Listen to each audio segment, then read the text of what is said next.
5 oras. Yan o, ginawa niya 5 oras daw.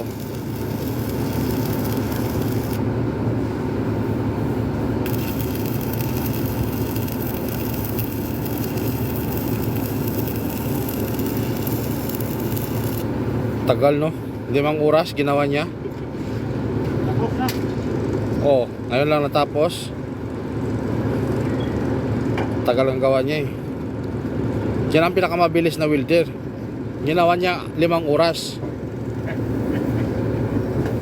Kita nyo?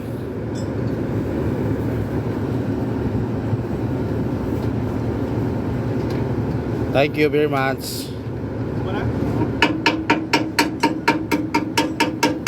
No sen ulads. Yan no. Bisa mo kay mainit na.